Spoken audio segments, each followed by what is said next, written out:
Liftoff will start in T-minus 10 seconds.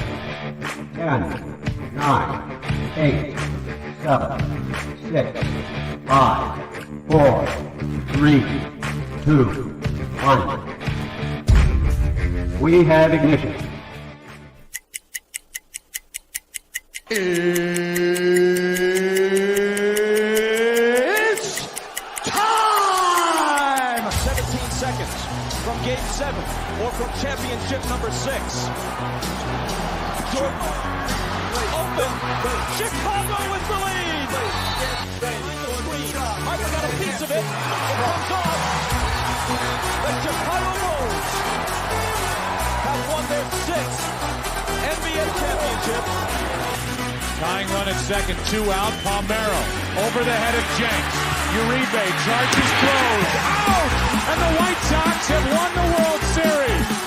To the far side around the 8-yard line to Hester.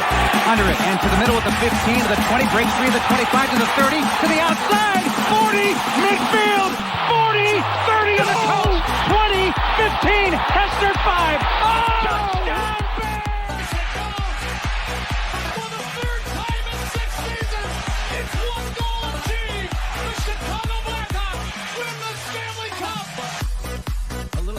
Slowly toward Bryant. He will glove it in front of Rizzo. It's in time. And the Chicago Cubs win the World Series.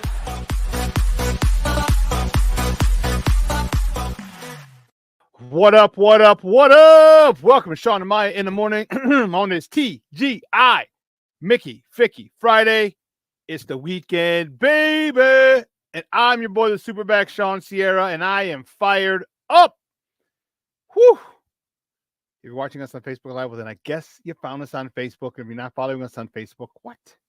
Go to Facebook, type in Sports Zone Chicago, click the like button. Now you're following Sports Zone Chicago. If you're watching us on our YouTube channel, excellent. But if you're not subscribed to our YouTube channel, come on, man. Get with the program.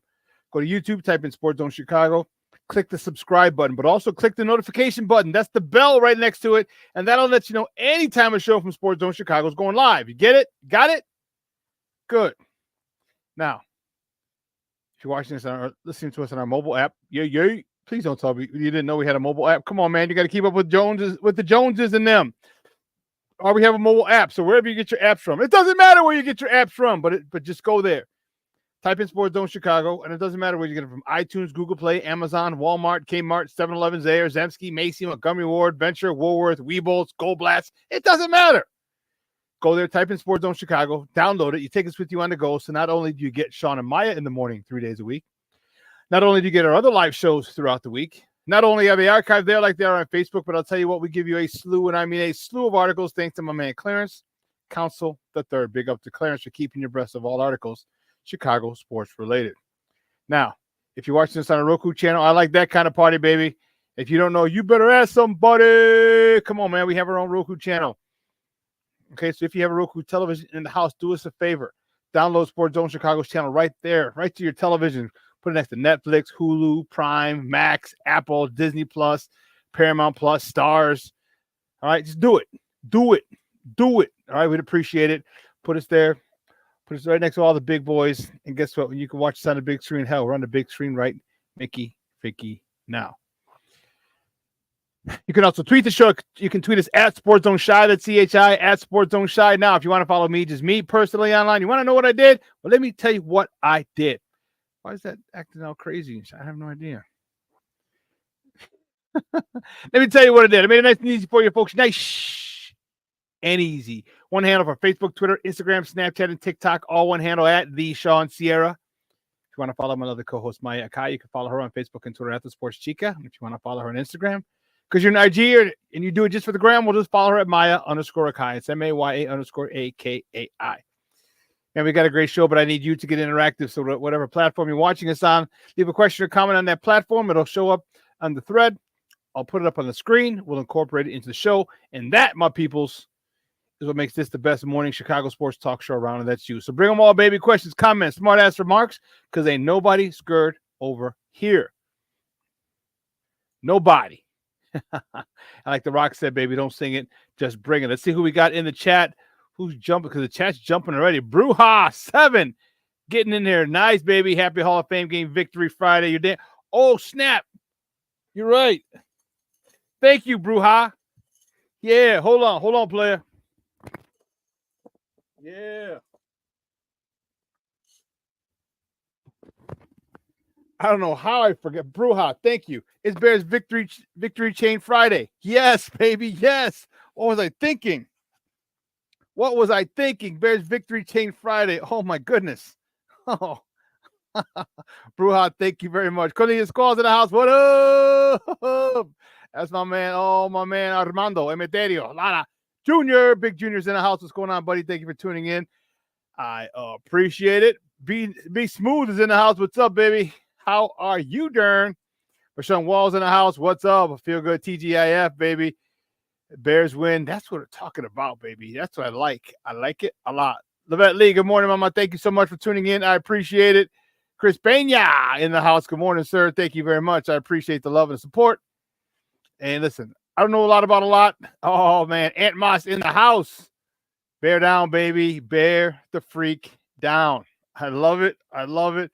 I love it. Good. You know what? My man Plank in the house. Good morning, baby. Bear down, Plank.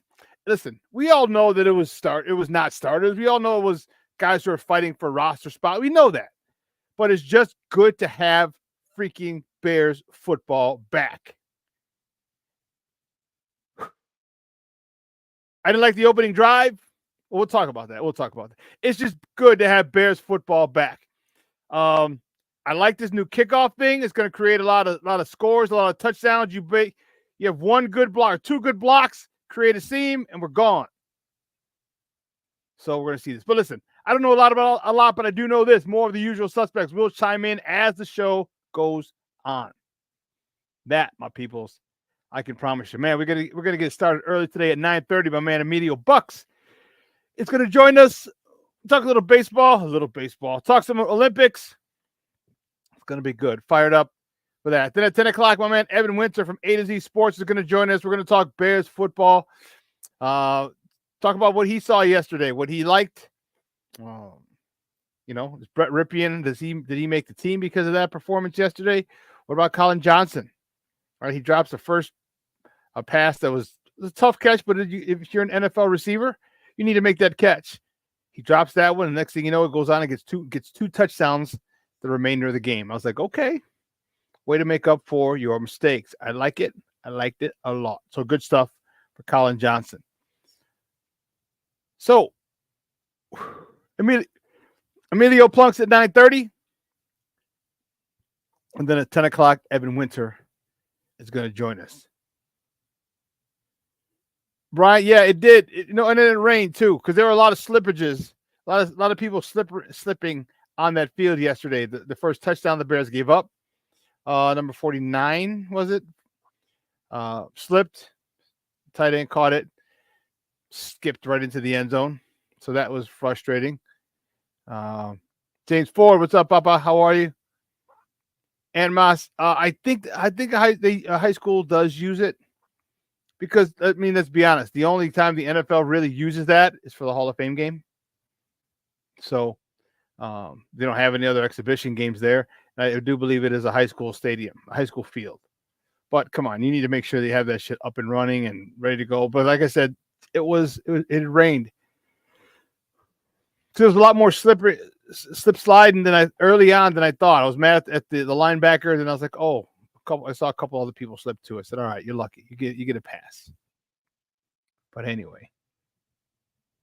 Well, listen, we got to get moving. We got to get moving. So, you guys, you know how we do. The first segment of every show is called Top of the Morning. She won't come just when you want it. Oh. She won't come Top of the morning. just when you want it. Well, that's just odd. She won't come just when you want it.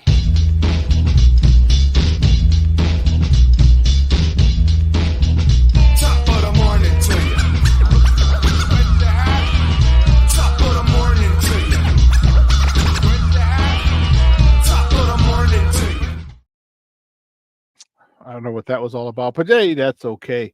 First top of the morning topic. Let's see. Which way do we go? All right, you people.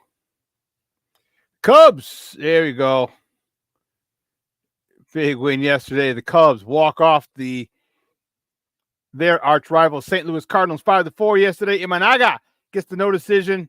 He went 6 2/3, 10 hits, 4 earned runs, 7 punch outs. Cody Bellinger was 2 for 4 with a double, his 16th of the year.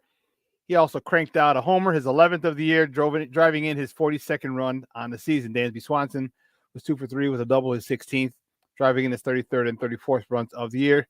Mitsu Suzuki, 2 for 4 with a homer, his 16th, driving in his 53rd. And Michael Tauchman walked it off. He was 1 for 1 in a pinch hitting role, a double, his 11th, driving in the game-winning and his 20th run of the season. It was a win that they needed. It was really, really got the fans going. Got the fans going, and that's a good thing. All right, if the Cubs are trying to make any movement or run at a playoff spot, they can't. They got to keep winning these games. You got not just win series. You're gonna have to sweep a lot more. You got to have to win almost all your series, but you're gonna have to get a couple sweeps in there as well. All right, we'll just stay with the Cubs. The Cubs host the Cardinals again today. All right, first pitch is at 1:20. You can catch that game on the Marquee Network. Okay, or you can listen to it on their flagship 670 AM. Eric Petty, former Chicago White Sox, he's on a bump for the Cardinals. He's 7-4 with a 3.11 ERA going up against Javier Assad for the Cubs. He's 5-3 with a 3.23 ERA. Boop. The next top of the morning topic, the White Sox, baby. The White Sox look to end their 17-game losing streak as they travel to the Twin Cities tonight to face the Twinkies. The Twins, the first pitch is at 7:10 p.m. Central Time. Catch that game on NBC Sports Chicago. Or you can listen to it on the flagship station, AM 1000. Davis Martin is on the bump for the White Sox. He's 0-0 with a 3.38 ERA going up against Joe Ryan for the Twinkies, who's 6-7 with a 3.69 ERA. We got to break this schneid. We got to get off the schneid. It's embarrassing. Although I don't know if I'd be okay if we went to 20. No, I don't want to go to 20. That's just too. It's embarrassing as it is, man. It's just, I don't know. Yeah, let's just end it. Let's end it so we can start another losing streak.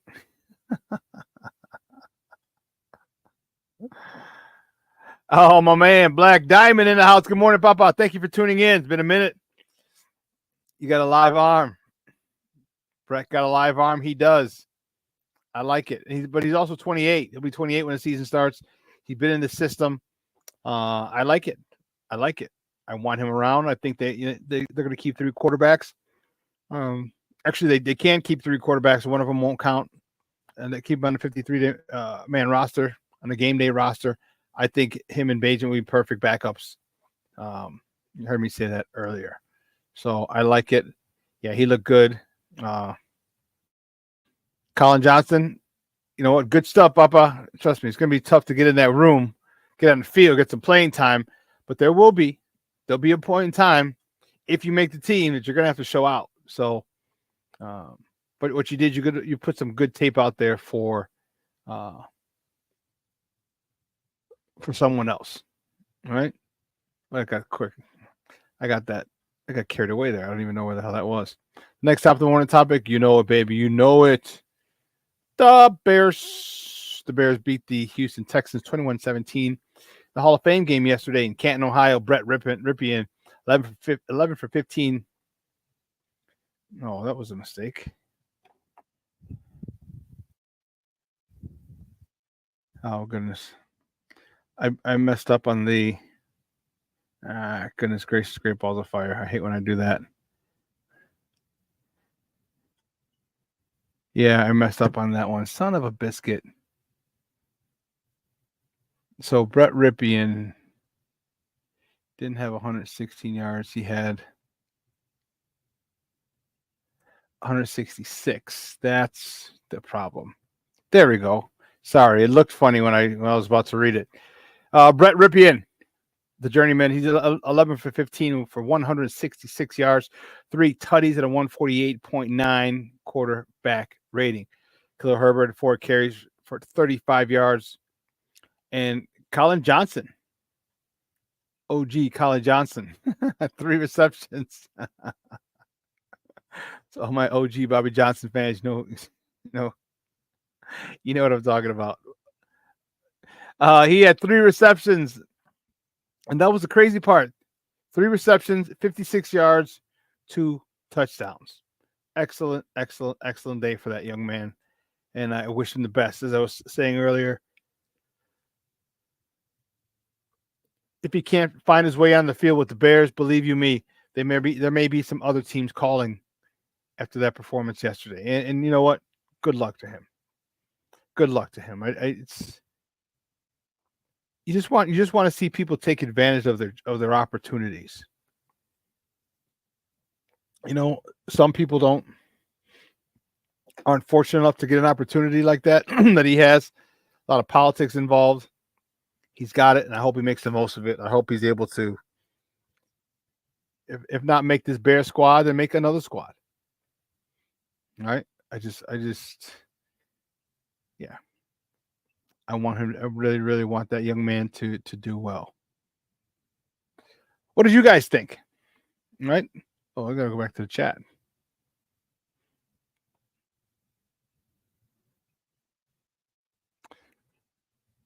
See, Steve-O, told you, do not trade Khalil Herbert, because you heard the rumors too throughout, didn't you, Cornelius, about that?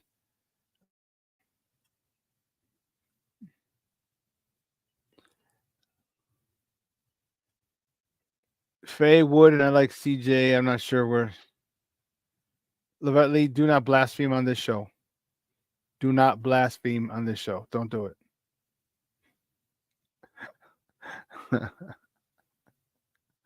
Oh, man.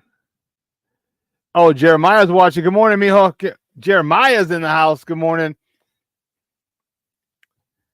James Ford in the house. Yes. See, the only thing about that brouhaha, because he's 6'6", I don't know how much, if you can hide his ass on the practice squad. I don't know. You know, he had a nice game yesterday, and he had a nice game. So here's the thing that I like. They understand, and trust me, they knew that they were playing. They knew that the starters were not playing long before Matt Eberflus told us. Okay. So they realized this is an opportunity for them to get a heck of a lot of snaps. And that's how you do it in this league. You maximize the amount of snaps you get. All right. Anything on the field, snaps, plays. You want plays. You want all that stuff on film.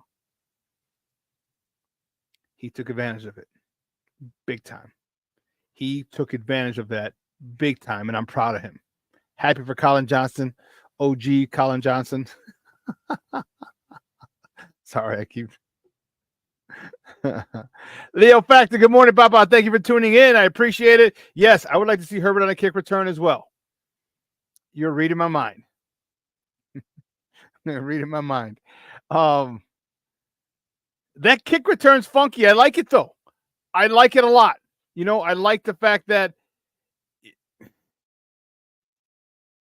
it's 8 guys, this, you know, within 5 yards or 9. You got to have 9 up in there, the zone. 5 yards apart, boom. You create a wedge, and I don't know if you can cross block. Like, instead of the guy here, I'll go get my next guy. This guy's going to come around and, you know, like an X block. We're going to see a lot of touchdowns on that. And I wonder who. And I wonder if Devin Hester's record is going to stand if they keep this kickoff format. If they keep this kickoff format, that record could be broken soon. All right, Armando, I agree. The D-line was underwhelming. And the thing that I wanted to see I want to see one of the defensive linemen step up. I want to see one of the defensive linemen be a real problem. All right. And I didn't see that yesterday. I was disappointed. Very disappointed. I want to see a guy who's ready to take the next step in this rotation and be a meaningful piece in that rotation. I didn't see that yesterday. Luckily, it's only preseason game 1. What did they get to camp a little over a week ago? So 2 weeks ago, if I'm not mistaken. Was it 2 weeks ago today? So I'm not too concerned. Okay. But I was hoping I'd see someone, whether it be Dominique Robinson, whether it be Booker, somebody I would love to have seen kind of step up and make some noise. Yeah. Well, the next topic I want to topic. Now, this is an interesting one. We talked about this before. We haven't talked about it in a while. Not in a while. Looking for it. Here it is. This top of the morning topic is crazy. Crazy, crazy, crazy. So, Judge, if you recall, a couple of weeks ago, I reported on the lawsuit that the NFL lost.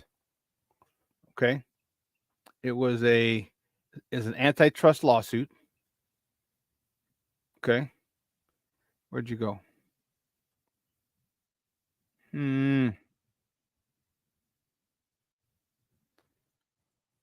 Where did I just had it?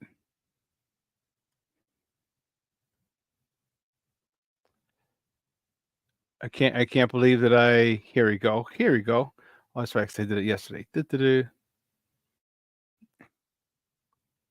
So this is an article in The Athletic by Amos Morale III. Okay. And a federal judge has overturned the verdict in a class action lawsuit against the NFL filed on behalf of the Sunday Ticket subscribers, according to multiple reports on Thursday, with the latest decision marking a victory for the NFL. Oh, tu madre, come on. You know, I was trying to read it from there, and I got to read it from my... That really annoyed me.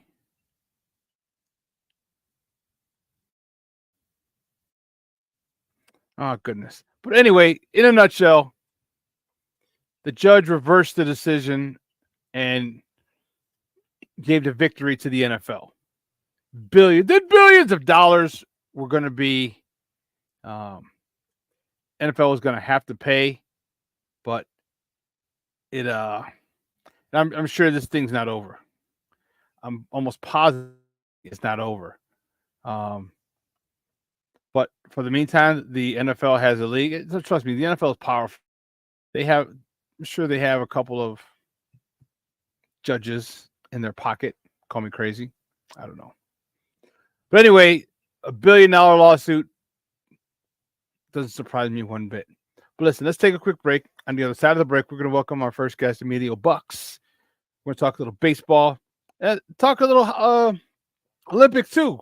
Little Simone Biles, Kate Ledecky. Man, because them some goats right there, boy. Let's not get all pre-concerned or too concerned with the men. We got some women who are out here doing that thing. Okay? Uh-oh. There you go. So do me a favor. Keep it locked right here. Emilio Bucks is coming up next here on Shawn and Maya in the morning on Sports Zone Chicago.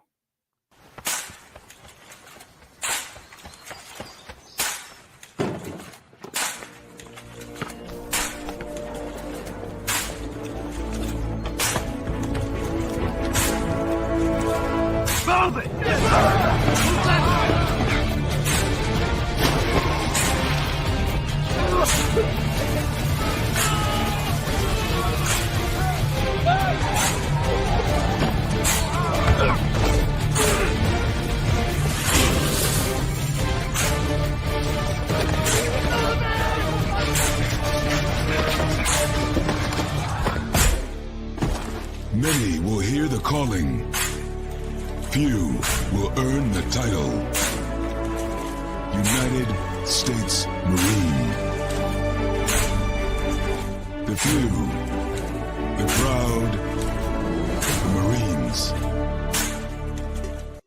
Hey, it's your boy, the SuperBack, Shawn Sierra, and be sure to follow Sports Zone Chicago on all social media platforms, on Facebook, Instagram, and our Roku channel. You can find us at Sports Zone Chicago, and on Twitter, we are at Sports Zone Shy. Also, be sure to download our mobile app so you can take Sports Zone Chicago with you on the go.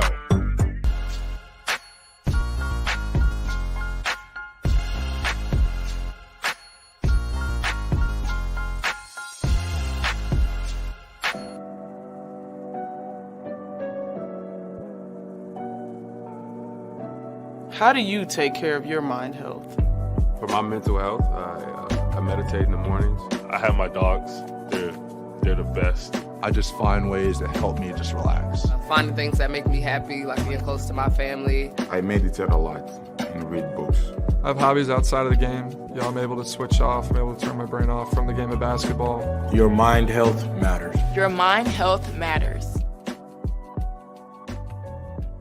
We are looking for a few heroes, mentors, trailblazers, innovators, a passion to change lives, spark curiosity, open hearts, and awaken minds, help students answer the question, who am I? This could be your calling, but this is no job. It's the journey of a lifetime. Be a hero. Be a teacher. Mental health and learning disorders don't discriminate. 17 million children and adolescents in the United States live with disorders like anxiety, depression, ADHD, and dyslexia. Less than half get the help they need to thrive. Help the Child Mind Institute change these children's lives. Visit childmind.org.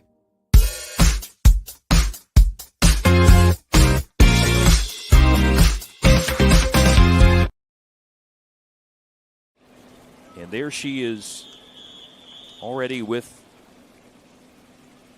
medals here at this meet. Take your marks. And Amy, as Ledecky and Grimes dive in. It is absolutely unbelievable. Her dominance is something that we may never see again in our lifetime. Ledecky still in control. Her winning here in the prelim in no doubt as Ledecky surges here towards the finish. Again, the world record holder working towards the wall and taking the heat win. 15:47.43 seconds for Katie Ledecky. Welcome back to Shawn and Maya in the morning on Sports Zone Chicago, the video courtesy of NBC. It's Katie Ledecky, the swimmer. She is the GOAT. Oh my goodness, this lady is unbelievable. Unbelievable. You know, you get there when you have Olympics have been pretty fun to watch and exciting for so many different reasons. All right. Katie Ledecky wins her 13th. 13th. Are you kidding me? All right. 13th medal. That's insane. Her 13th, she has 8 golds, 4 silvers, and 1 bronze. She's the most decorated woman in swimming history. And don't get me wrong, Simone Biles is dope too. She's another GOAT. She's another freak of nature. Well, they can't judge you because you're the only one who can do a move that you created. Like, don't do that anymore. It's not fair. It's not fair. That black girl magic's got to stop. That's just some dope shit. And nothing more, nothing less. Oh, man. But my next guest is a good friend of the program. I can't wait to talk to him because we got to set up our day. Meet up at Sox Park. We're going to go get those tickets real cheap. Make sure it's a good promotion day. And I'll bring my flask again, Papa. Don't even trip. Don't even trip. Man, he's at a Plunked podcast, a Chicago Clubhouse Network. You can find him on Twitter at ebucks76. Guys, just welcome back to Shawn and Maya, my man Emilio Bucks. Emilio, what's up, Papa? How are you? What's going on, my brother? How are you? I'm good. Wait, whoa. We're not 75. What the hell's that? See, when you got fat fingers and shit, you're. I had your Twitter had an ebuck75. It's gonna be looking for where's you 75? 76, baby. I'm not that old. 76 is the year of the birth. All right. I thought you did it for Mongo McMichael. Okay, never mind. I'm kidding. I'm just messing with you. For Mongo too, going into the Hall of Fame. Congratulations to Steve McMichael. Yeah, let's talk a little baseball, very little baseball, because it's disgusting and embarrassing. We'll talk a little Olympics too. Your thoughts when they traded Eloy? Your thoughts? Man, it was my immediate feelings were kind of just like sadness, to be honest. Mm-hmm. Disappointment, just a reminder of like what could have been, what we thought what should have been. Like the team has been getting broken up for some time now, but like, Eloy was like, he was the spirit of that 2020, 2021 team. Even with his injuries, he was really like the spirit of the team and of that movement. And so it just felt like with him getting moved, it was like, oh man, this thing is really over. You know what I mean? Yeah. Like it's no more hey mom, no more the red batting gloves. I see other guys wearing the red batting gloves now, but like that's his thing. That's his thing. He started it, the half button jersey, Dude, here's some swinging. You want to hear something funny? So for my birthday, I was it was the week before. A buddy of mine had a party at a boat, and so I wore a button-down shirt. I had a long sleeve shirt. I knew I was going to roll it up, but I just wanted to make sure. I didn't know how I was going to be on the lake because I was cooler over there. So I get there and I was like, "Yeah, it's warm." So I had my shirt unbuttoned down to like one little bit over my belly button. I'm like, "Who am I? Who am I?" And one of my guys, he knew what I was doing. He's like, "Eloy." I'm like, "Yes." Yeah. Rocking the Eloy, showing that chest.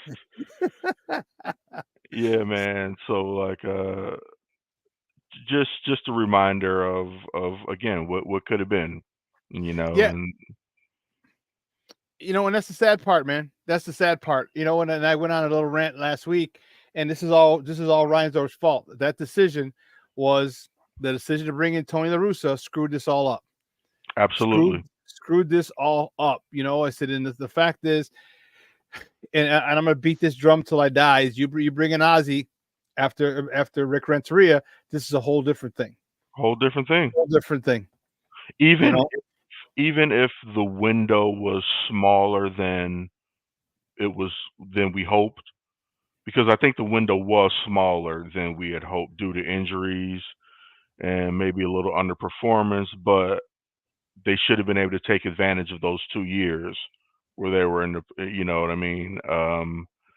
And they just weren't able to. They brought in the old man. Nothing against Tony La Russa and his age, and I don't mean to be about ageism and all of that, but you didn't bring in the right guy for the job, and you wasted your short window. I mean, this is athletics. There's no guarantee of a long window for anything.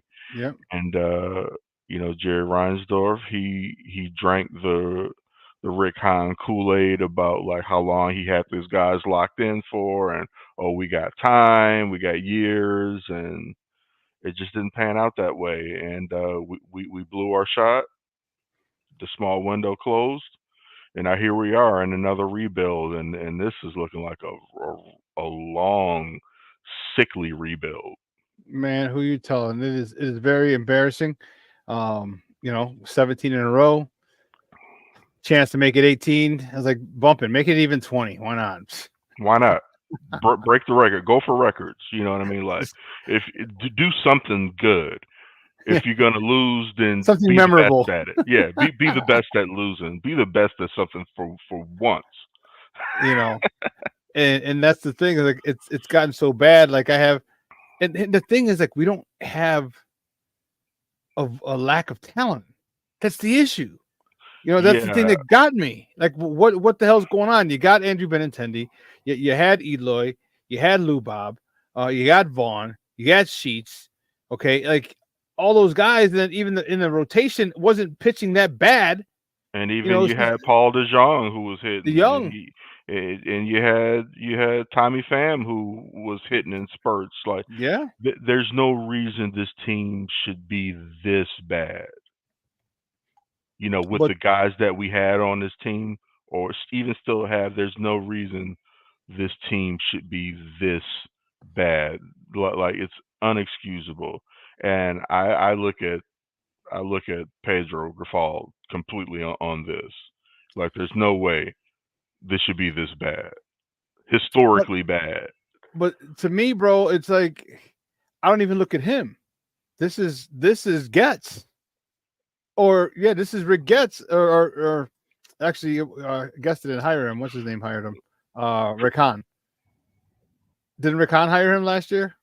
Or Uh, before because they got fired last year. So Rick Hahn hired him yeah, before. yeah, So, before, so that's not. It's not even him. Like he's in over his head.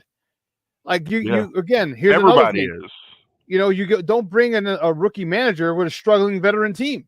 Remember how many times did we say that? exactly. You know, which is exactly why I demanded. I was screaming from the rooftops, Ozzy, bring in Ozzy. Ozzy can control this. Ozzy can do this. Yeah, All right, and they for whatever Ozzy reason, can get through to your boy Moncada.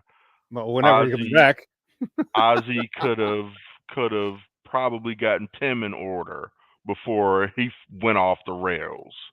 you know what it You know what I seemed though, mean? Emilio? It seemed like Tim was trying to please Tony La Russa, and I think Tony La Russa was trying to please Tim. Like they wanted. It seemed to me like they're forcing it to work. Like, all right, well, he's old. We're not going to make it. You know, they said we're not. Our styles are different, so I'm going to force it. And I don't think that worked. I think Tim needed to be Tim. I think Tony needed to give him a little more rope than he probably would have wanted to because of his style. And it's a new era, and it just didn't work. And that's the thing that's so frustrating. I think they try to force it too much. And if you force something and it's not organic, it's not going to last at all. I think another issue became Abreu leaving really That hurt. the team as well, especially Yes. for the Latino ball players. You know, I think Abreu also like a spirit identity guy for this team, and losing him hurt. And now to think he's not even with the team, he's DFA'd, and Tim is DFA'd, and it's just, dude, what the hell it's just happened? incredible how this thing just fell apart so quickly and so tragically. I don't know what It's like happened. an ice cube in the desert is how fast this thing Yeah, disintegrated. yeah, Like man, Abreu gone, TA gone, Yo-Yo is gone. literally gone. Still collecting a check, but he's gone. Yeah. Eloy gone, and all these guys, all the talent they have. Kopech gone. Like man, Giolito. there you go. Like man, it's embarrassing, and this is again. Here's why I have my shirt. All right, That's right. coaching matters, and Absolutely. if you don't, and this is the type of guy, and I don't even want to do that no more because it hurts, man. We just got to set a date, and it will. Yeah, we still got to get out there. I mean, Yeah. it is what it is. Yeah, TA gone, Berger gone, all those guys. Is that the whole infield? No, except the third baseman. No, Vaughn. No, Abreu. Yo-Yo's hurt. We didn't even know who the hell the second baseman was. We had Magical for a minute. He's gone. He's gone. We never addressed second base after we traded Magical. Yeah, true. We never quite had the right fielder. Had AJ Pollock for a minute. He was decent. They just never had brought the right coach in to pull this thing together. I mean, they So had what's your pieces. They thought, had bro? talent. So what's your thoughts now? This talk about AJ Prziski being the manager. What's your thought on that? I'm usually against managers with absolutely zero experience. See Robin Ventura, see David Ross, and so on. But hell, I'm at a point where I'm desperate for some identity and for somebody to show some passion and some fire out there on that field. And there's not one player that's showing any passion or fire. The manager sure in the Okay, hell point. isn't showing any passion or fire. So AJ will. He's a White Sox. He's a face of the organization. He can bring some identity. He can bring some toughness. He can bring some nastiness that this team needs. I don't.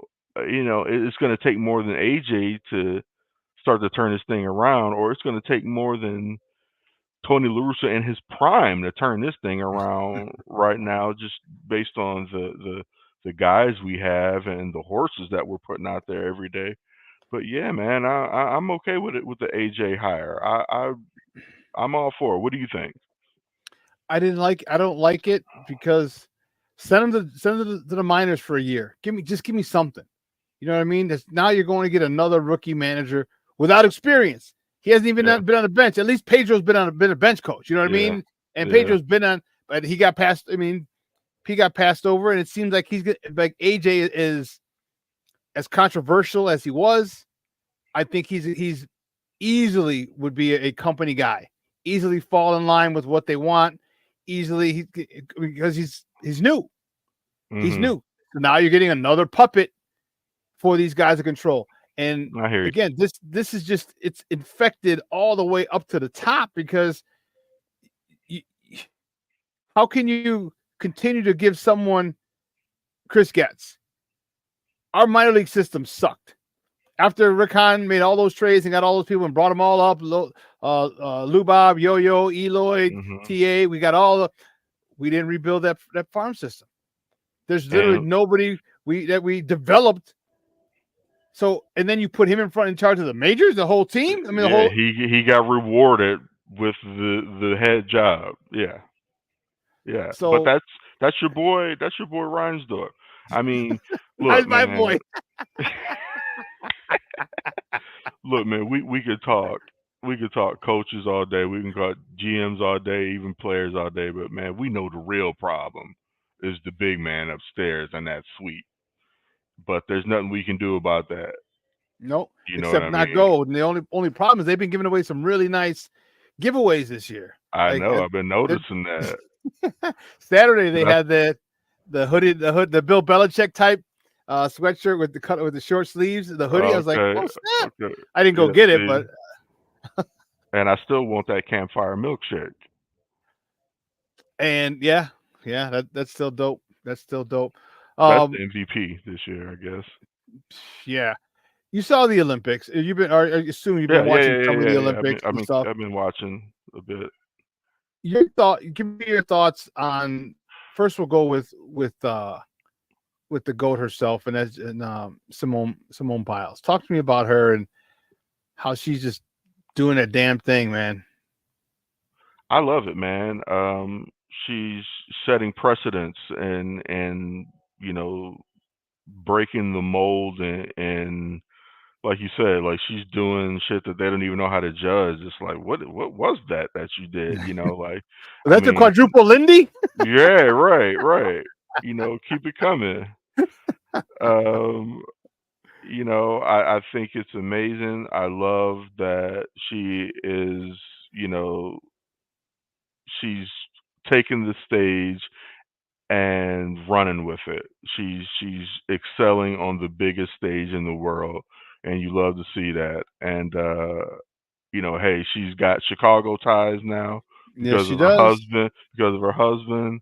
And so we'll be seeing her on the sidelines at some games, and it's great. It's been a great story. Yeah, I love it. And then for some reason I didn't know her backstory. I even before when she was winning gold medals before this, I didn't know her backstory. And then come to find out she was in foster care and the foster system, and I was like, holy cow! And that even endeared me to her even more. I just thought that was awesome. Her resiliency to come out of a situation like that. Another athlete that I talked about right before is Katie Ledecky. Now she's the most decorated women's swimmer in ever. Like, Was that oh, crazy or what? Like she was alone in the frame for like most yes, of the race. It was it's like where are the other swimmers? she warming up by herself. What's going on? She snuck in before everyone else. Like that wasn't Like, even is this fair. practice? Like, What is this? How's like she I by want to test her herself? for steroids, dude. Like I Yeah. want to test her for steroids. Like, how do you do that to a How are field these of the best in the athletes world? how are these athletes getting more athletic? Like, is it evolution is still continuing and athletes are getting stronger and faster and everything? And I don't know what's going on, man. Dude, so again, we're joined by Emilio Bucks from the Plunk podcast, talking little baseball, talking little Olympics right now here on Shawn and Maya in the morning on Sports Zone Chicago. Give me your thoughts on that boxing thing with that dude who identifies as a woman, got and won that match, and the girl just quit on the side of the first minute, and she said, "Man, I'd never been hit that hard in my life." Well, I don't know all of the details. It's to my understanding that she's not trans. She is a woman. That's what my understanding is. And so I'll leave it at that. Um, what the Italian lady did, saying I've never been hit that hard. Like, well, that was crazy. You know what I mean? Yeah, I. So apparently she was a woman. I don't know if she just identified. She was a man. She identified. She's biologically she's a man. So I don't know if she got it snipped off and shoved inside yet, or if it was still hanging out. What I don't know where she stands, because now if you just identify, you're okay. But I don't. I think there's no place in that in sports for that, and that's a shame. You get women who train, and I have nothing against that. If that's how you want to live your life, go ahead. But it's a complete disadvantage to other people, because this girl's trained her whole life for this moment to box other women, and you got to box a dude. And I don't give a damn what people say. All right, that she's trans, she's this, that. The strength factor is completely different. Yeah. Completely different. There's no chance. I'll just say there's a lot of there's more to it than that, and there's a lot of miseducation about this topic out there, and there's a lot of good information about this topic out there. If people did a little bit more research, I don't think this would be as big of a deal. It's a slippery slope. If she was biologically a man and lived her life as a man physically up through her teen years, then yeah, I don't think that that's fair for her to then compete in women's sports. But then if she's done something where she's done hormone blockers, and she's biologically, chemically doesn't have the same strength as a man's. And, again, it's a slippery slope. I don't know all of the details of this fighter, so I won't speak freely about it. It's a tough thing. Even, this is a topic that people don't want, that are kind of tiptoeing around, and it's time we talk about it. Whether we agree on it or not, it's time we just normalize it. And yes, I do think there needs to be still some fairness when it comes to competition. Just like I Bro, think I'm okay with, again, if that's how you want to live your I life and do that to you, to yourself, yeah, cool. but But I then they, understand the slope when you start talking about competing, so men for versus me, women. I think that needs to be addressed a little bit closer with a bigger magnifying glass, and that information needs to be a little bit more open and publicly talked about. Like this woman, or her, how she identifies herself as a woman, so I'll call her a woman. Like more should have been presented about her case, and this should have been used as more of an opportunity to educate people. And I think they held certain things back. And again, there's misinformation out there about it, and bro, I have no yeah. problem with, if you decided as an Olympic committee, like we'll have trans Olympics, I am more than okay with that. I am more than Mhm. okay with that, because even though you may be taking estrogen, you're still bigger. You're still going to be bigger and stronger because you're Mhm. training. All right, your DNA biologically, you're a man. Right. You're a man, and biologically, we're stronger than women. Physics, period. It's just the nature of the beast. It's just a matter of fact, and that's why I'm like, for me, it's like, no, that's an unclear advantage. So now, if you want to have a section for people who have been who decided to become trans, or Transitioning. cool, yeah, cool, no Mhm. problem. I have more than okay with that. Yeah. But make it fair, make it an even playing field, because Yeah. that's I'm all about, sports to me is one of the last places where, the cream rises to the top, you know what I mean? And so I think it yeah. needs to remain But all the playing field has to be level. fair. You know what I It needs to mean? be Yeah. level. Well, I don't agree with Bronny James being on the Lakers either. Really? But that because Why not? I don't think he really earned that spot. He didn't. But yeah. He didn't. But then Yeah. again, So I'm okay with it, because of it. we can agree to disagree on Yeah, we that. can. But that's the cool thing, is we're adults. So like, I'm Yeah. not gonna be like, oh, Emilio sucks. He's an idiot. No, we Right, agree of to agree. course. My point is this: like, it happens in the corporate world all the time.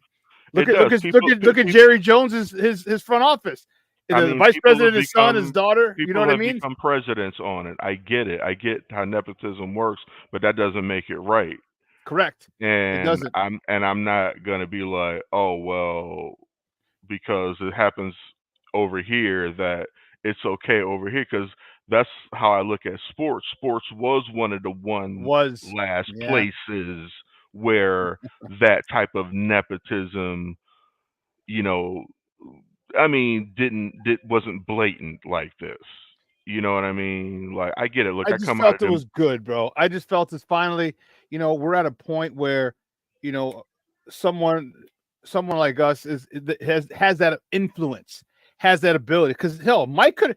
I mean, man, if Mike wanted to, Mike could have got his son on at least on a team for 1 year. I mean, he definitely could have gotten him on one of those Hornets teams, I guess, or Bobcats teams at the time. Bobcats. I mean, it would, but that's Mike. Mike's not gonna Right? do No. that. He's dedicated to the art of competition, and he's Right. not gonna do that. So yeah, I just think it's fine. It was good to see finally someone that we're able to have that influence. And I agree with you. There's no argument here that he did not deserve that spot. He's not the most talented. He doesn't. All right, but it's for me, it's just good to see that someone, a black man, has that ability to say, hey, here's my son, you're going to draft him. And when he really truly doesn't deserve it, because he's not that good. He's not NBA good. He might be NBA good, but he got to go to the G League for a little bit. He's not right now. Yeah, not right now. You got to go to G League for a little bit. But that's the only reason that I'm okay with it. And plus, how many times we've seen Busters on it? Like, dude, why is this dude even got on the roster? You know what I mean? He could be that dude. Absolutely. And he will be that dude. You know what I mean? It's just a matter of, when we talk about competition and we talk about absolute fairness, I could take a hands-off approach to it because I'm not an athlete like that. But, like, if I would have dedicated my life to playing ball and, and being an athlete where, the cream rises to the top, and then somebody jumps over you, like, I wouldn't be cool with that. Like, I get it. I get LeBron is a powerful black man, global phenomenon, and I'm proud of LeBron and his accomplishments. Don't get me wrong.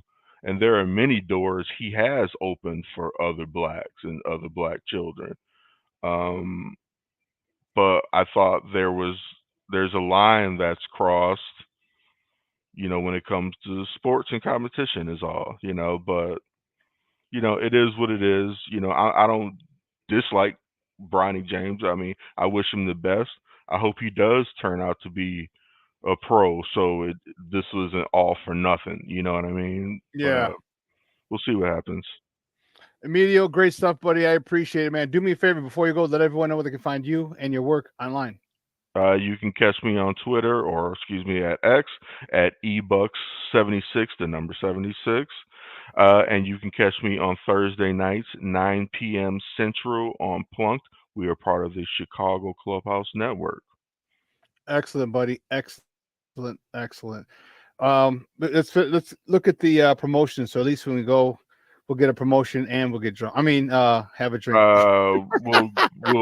We'll politic. Hey, you know what?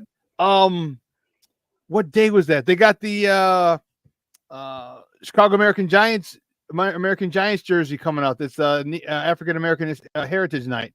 It's coming up soon. Perfect. It's like a Tuesday or Wednesday. It's a Tuesday or Wednesdays during the week. I'll get the date and then I'll let you know, and that'll be good because they're giving away Chicago American Giants t-shirts, which would be dope. Definitely, that would be dope. All right, cool, man. Hey, thanks Always again, man. Pleasure, I appreciate brother. it. Thank Likewise. you for having me. Appreciate All right, you, bro.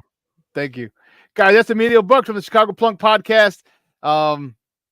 Talking White Sox, which we didn't talk very much because there's no need to talk about them, and might as well just slit our wrists. Cubs, we didn't talk that because I know Cub fans are pissed. I know they walked off yesterday, but man, they're an embarrassment as well. My Cub fan friends are pissed. It's gotten so bad that we don't even talk shit to each other anymore. Like we're both in last place in our divisions. Like we can't. Like you suck more. Because I posed a question the other day: what team is worse? The White Sox weren't supposed to be good, and they're embarrassingly bad. But the Cubs were supposed to vie for the division, and they're in last. They stole the manager from the team that they were trying to beat in the division, and they're in last. I don't know. They're equally yoked. They're equally horseshit, and so that's why we didn't talk. And we talked Olympics. But listen, let's take a quick break because on the other side of the break, we're going to switch to gears and talk a little football. We had a little football, baby. I was fired up yesterday, and I know. Listen, when I say fired up, I know the starters weren't playing, although they did warm up. That was pretty dope. They warmed up in uniforms and everything, and then they went back in the locker room and take all that shit off. Take it off.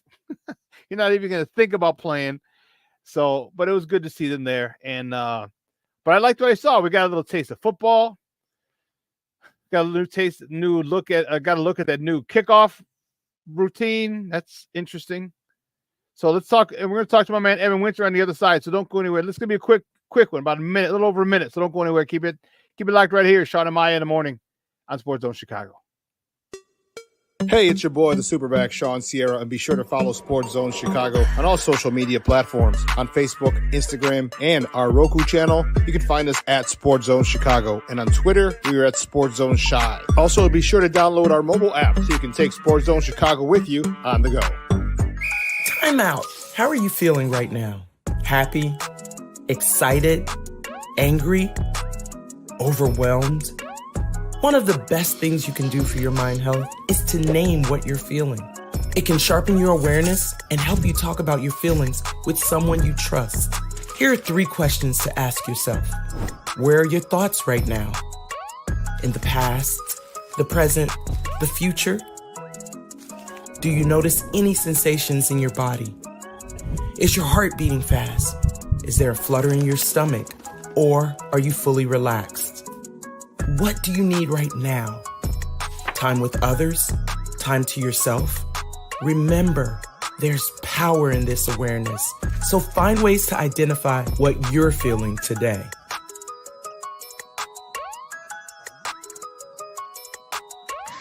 Hi, guys. Second down and 7 for Rippon.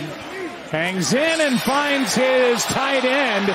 That's a catch and a fumble. Tommy Sweeney. And then able to get back on top of it. Been undrafted out of college, was with the Broncos, and then bounced around last year. Herbert is able to take it down inside the 30. Was really built around trying to run the football, and I don't think they're going to stray too far from that this year either. Wide open for a touchdown. It's Colin Johnson. Rippon knowing exactly where he's going with the ball. I mean, that's just a good setup. They've been running that route with these guys. The fee would have been great with this new kickoff rule as a kicker. What a catch! I agree. But what a catch by Colin Johnson. Back to Shawn and Maya in the morning on Sports Zone Chicago. Those clips courtesy of, depending on what channel you watched it, ESPN, ABC, ESPN Plus. It was on all three of those platforms. Hall of Fame game yesterday, baby. It was good. It was good.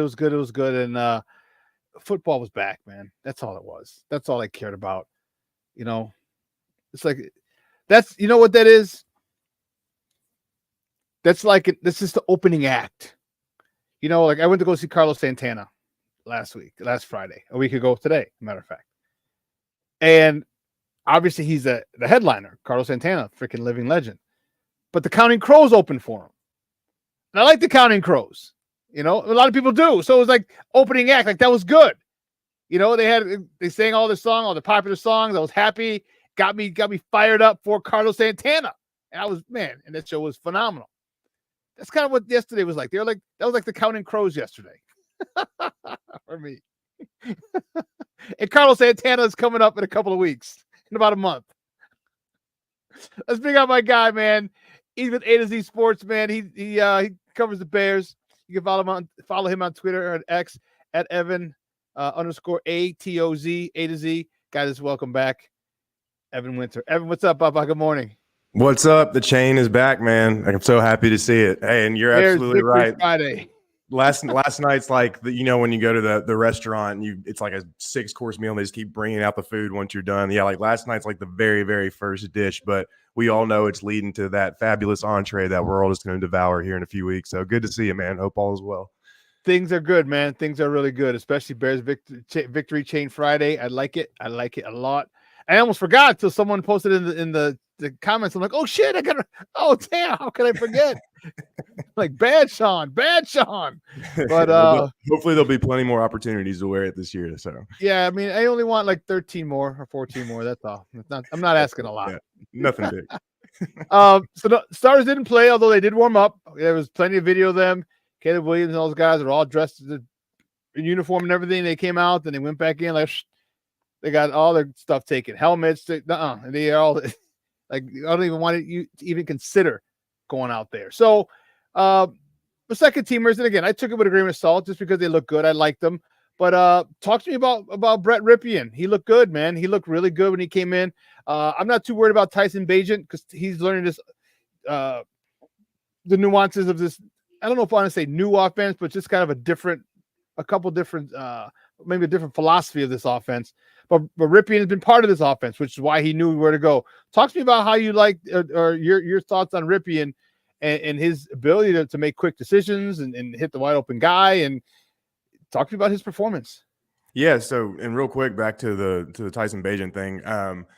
Yeah, I think also him only being in for the first drive. I mean, that kind of shows right there that the Bears have confidence in him as their number 2. And I think why Ripien got the extended playing time. A, it was the Hall of Fame game, obviously, but B, like you said, he knows the offense. So getting him those practice reps now or on field reps now they have film for Caleb Williams and Tyson to look over and kind of see how it gets executed, the nuances and stuff like that. So, but yeah, I obviously got to love what Brett did. I mean, 7 of 9 for over 100 yards and 2 touchdowns. The ball placement, especially on the sideline throw to Colin Johnson, was there. It was accurate.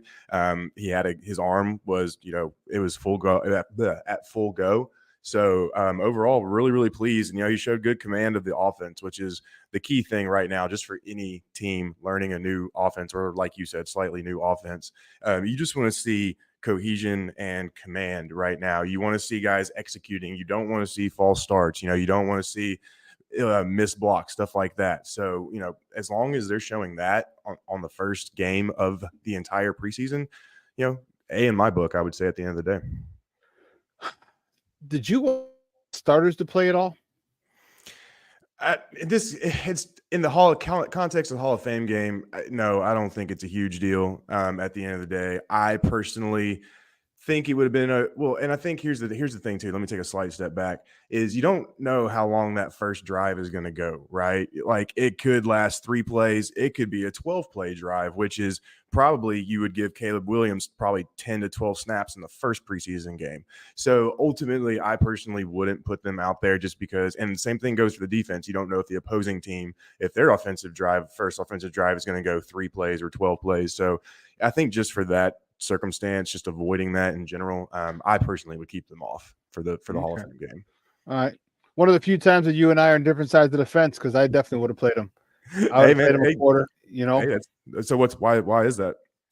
Reps. All right. There's nothing like live game time reps. There's nothing like it. You can do 100%. That in practice. And there's ways you can mitigate, him getting hit. All right. Like I'm throwing hitches, I'm throwing curls, I'm throwing slants, I'm throwing crossers, I'm throwing swing passes. This is it. I'm throwing tight end pops. Like I'm not sitting back there reading first read, second read, third read, fourth read, check down. No. It's a quick hitch. It's a quick. Even as much as I hate saying the word wide receiver screen, I throw a quick screen to a wide receiver just to get the ball out of his hand. I want him practicing that, practicing cadence, practicing inflection of his voice, practicing all that against somebody new, not your guys. And that's all. And like I said, it's, his jersey wouldn't even have been dirty. No, yeah. And I totally get that. I mean, and I totally get not wanting to say wide receiver screen after having Luke Getsy the last 2 years, but I totally understand that. I mean, Keenan Allen even said it himself, when Bears started training camp, that when it comes to the preseason games, they were asking him about the value of preseason games. And he said the exact same thing. He said, there's nothing like in-game reps. So totally understandable, totally logical.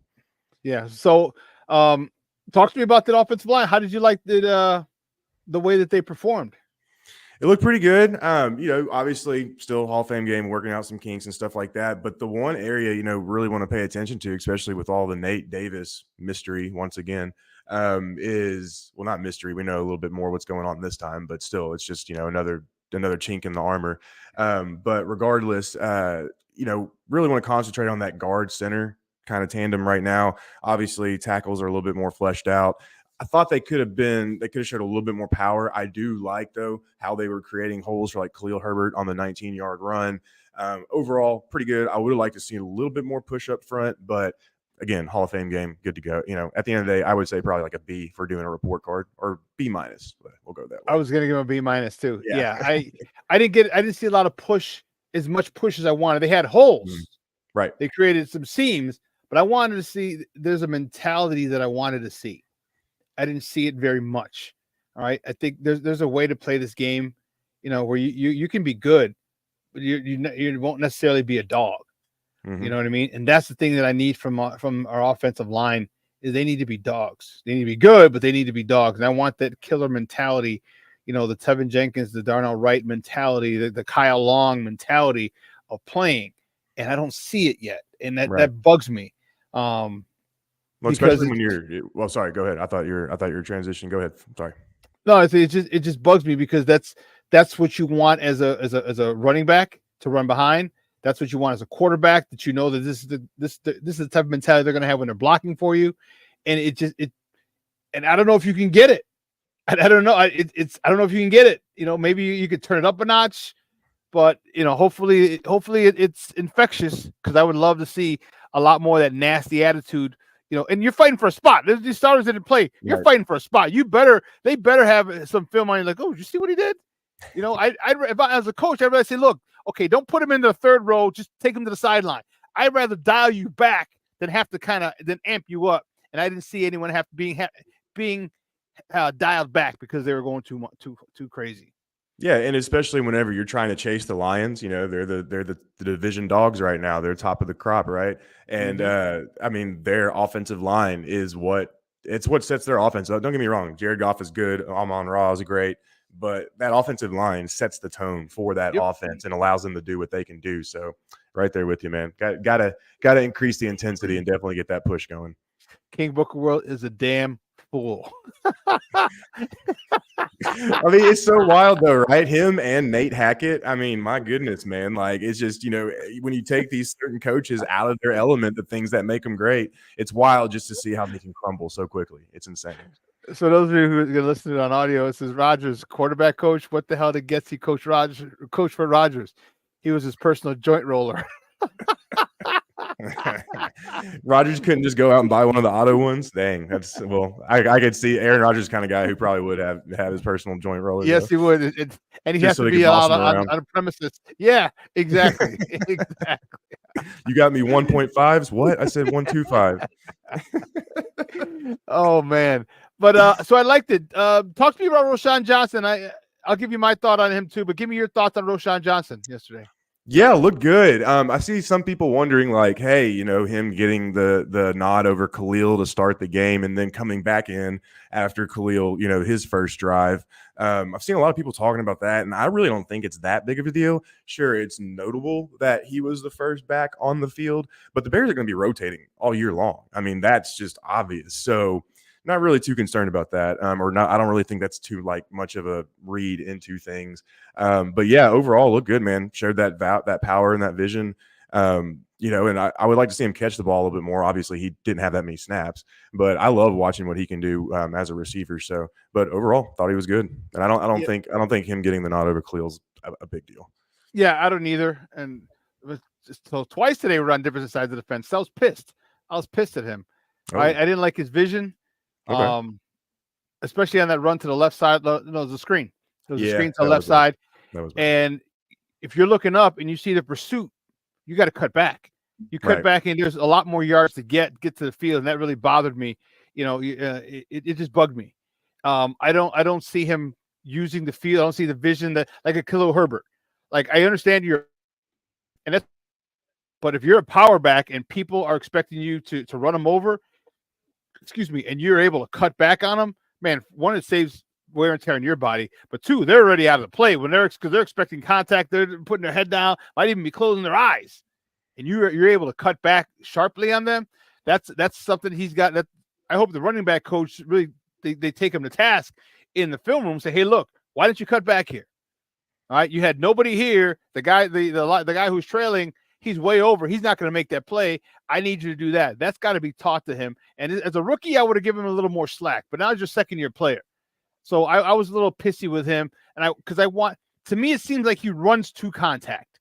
Yeah. It seems like he's got good speed. Like, don't run to contact. It's going to happen. It's the NFL, Papa. It's going to happen. Don't worry. All right. Save your gun. Save your bullets, because you're going to be your career is going to be short. So that's the one thing that he's got to be a little choosier. Like, I don't definitely if it's 3rd and 1, we ain't trying to out finesse anybody. I need you to put your head down and get that 1 yard. But like yesterday, there were times where he could have got more, just cutting back and just a little better, and he's got to do a better job of that. But I still love his hard nosed approach. Don't get me wrong, I like that. But he's just got to see things better, and for self preservation. Remember who was the guy? Who was the Marion Barber? That dude, his career was like, it was, it was like 5 years, 6. I mean, it was quick. So, but I do still like Roschon Johnson. Don't get me wrong. I was just mad at the way he played, and that goes back to his coaching, because you see, coaching matters. You got to go back and say, hey, listen, dude, 100%. Don't look for that hit. It's going to be there. We need yards. All right, hurt people with yards, not with trying to run them over. So, but anyway, so the offense, and then the wide receivers. Let's talk about how do you think, OG Colin Johnson yesterday, man. I was like, when he dropped that first pass, I'm like, you son of a gun. You son of a gun. Because the dude kind of, when they mess with your eyes, when they flash your hand in front of it, it screws you up. But you do drills for that. And he dropped it. It was a perfectly placed ball. After that, he kind of snapped.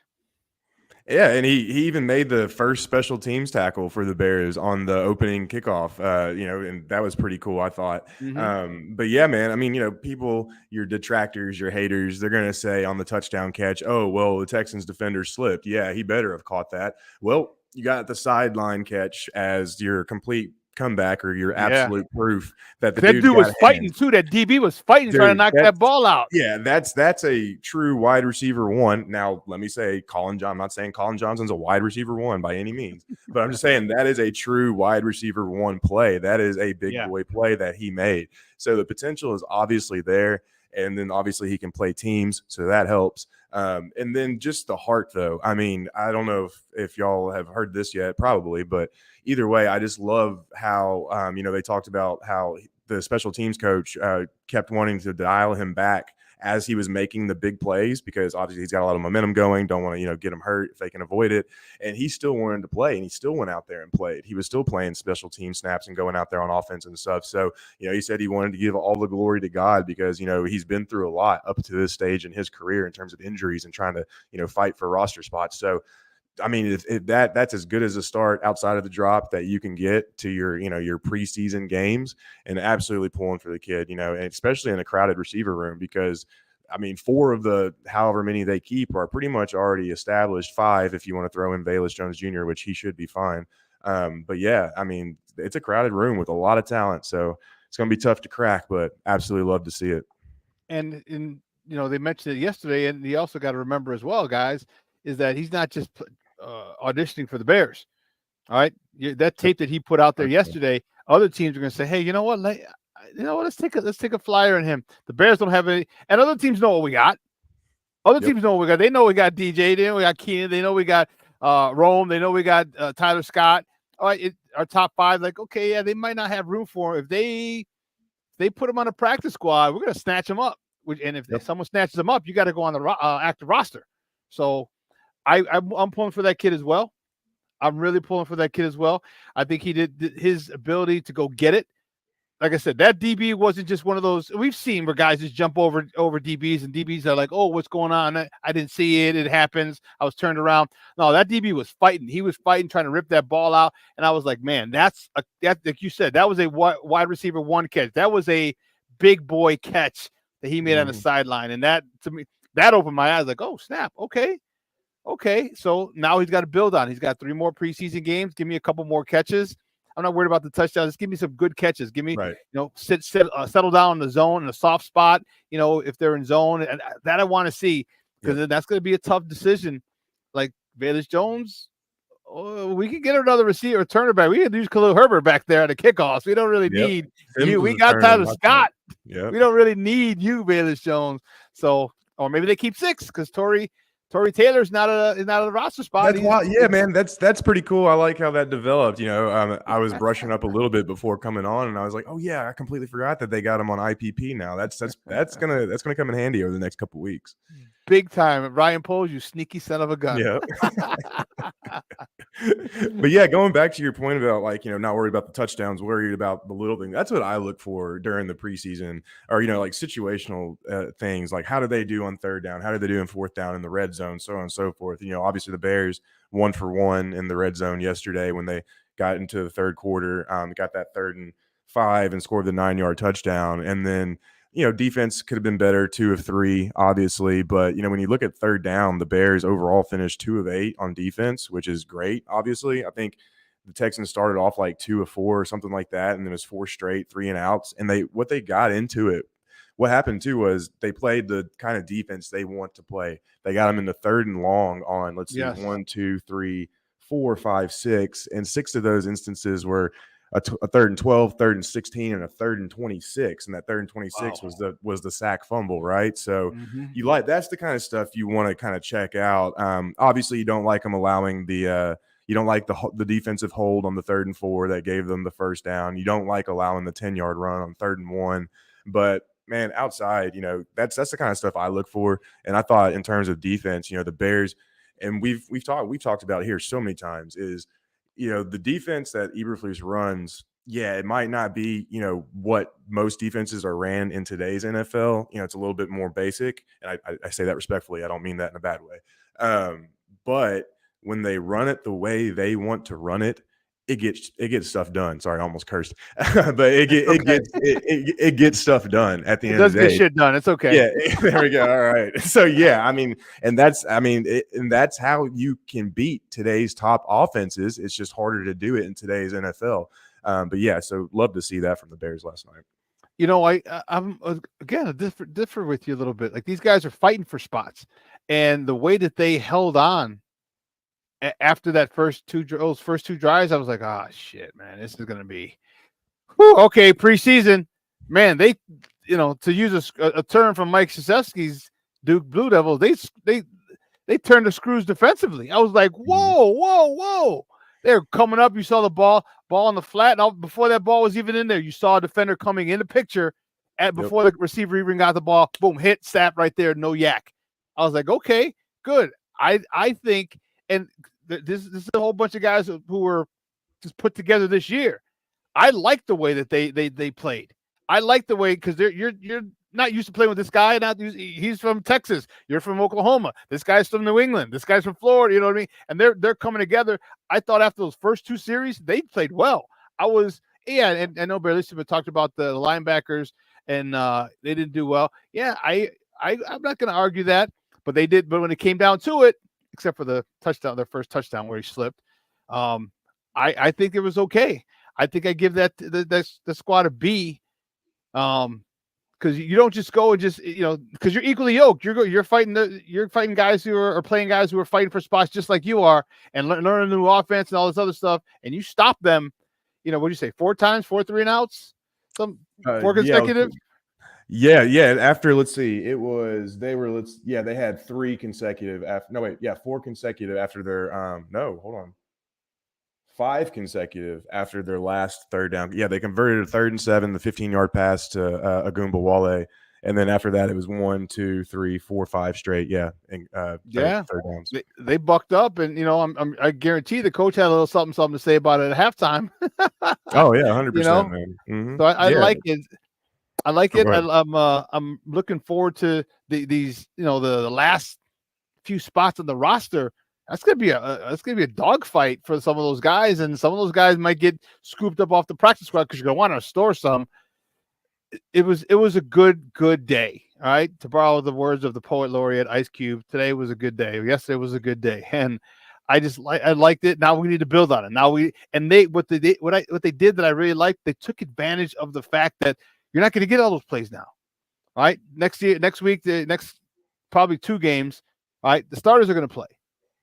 All right, the starters are going to get their reps. So they're taking reps away from you. So you showed out when you had to. Now you're on the radar, of course. Like, oh snap, okay. And then so I love the way that those guys who took advantage of it did, because man, NFL means not for long, man. It could be a month for some of these guys. Most of these guys are going to be on practice squads or back at Home Depot. And I just like the way many of those guys took advantage of it, like Colin Johnson and Brett Ripien. All right, and Tyson Bagent doing that, but Brett Ripien and some of the other guys. Talk to me about the defensive line, though. Were you okay with it? Were you happy with it? Were you Give me your thoughts on the D line. Yeah, I thought they could have been a little bit more active. I definitely think they could have impacted the game a lot more. Obviously, thought changed there as they got closer to the end of the first half, and then obviously into the 3rd quarter. But yeah, I just didn't think the ends got a ton of rush at the end of the day. I mean, obviously they did on the sack, but yeah, I thought they could have been a little bit more active up front. I thought the secondary also could have been a little bit more physical ultimately. And I know, they're mostly a zone defense. They're not going to get their hands on guys a lot of times. I know they're trying to incorporate more man. But at the end of the day, I thought the defensive line definitely could have played a little bit better. Me too. I was telling my was it Steve? I was telling my producer. I was like, I wanted to see somebody who was I telling somebody that's not? I want to see somebody just destroy their guy. Like, I don't need to be playing against second team player. You know what I mean? I wanted to see somebody to say, okay, boom, I could see him in the rotation. I wanted to see that. Dominic Robinson, okay, Austin Booker. I know you're a rookie, but still other rookies have shined. And he's got talent too. He's got talent. Yeah, he does. But and I didn't see it. I was like, yeah, they had zero quarterback hits in the first half. You know, that's not ideal. Yeah, no, not good. So now I'd love to see what Coach Washington's going to say to these guys, you know, back in practice. You know, it's, you know, you got to get to the quarterback. We need to win. And if you want to play, like you're playing against second teamers. If you think you're going to get in a rotation, I'm going to put you in a rotation against all pros. You're crazy. You're crazy as hell. So I need a better effort from you guys. I need someone to stand out on film. And I hope he says it to them just like that. And the message comes across loud and clear because they need help. They need help. So next game was a Saturday in Buffalo, or a week from Saturday, I should say, not Saturday. A week from Saturdays in Buffalo. I need to see some of these guys, these second teamers. I need to see somebody some messing some stuff up. I need to see some disruption. All right, the kid from Cromwell, the guy that they signed, it was a big time sacker out of the not Stephen F. Austin. Where did he come from, Cromwell? James Madison. Yes, James Madison. I need to see some fire out of you. I need to see getting a quarterback off the spot. All right, the kid out of Illinois. I need to see the quarterback move. I need to see avoid you. I didn't see that. That's what I want to see. If they can do that, we get like those are my two guys. If those two guys in, I'll be happy. But man, I just was not happy with their disruption. They were not disruptive enough, and to me that was a problem.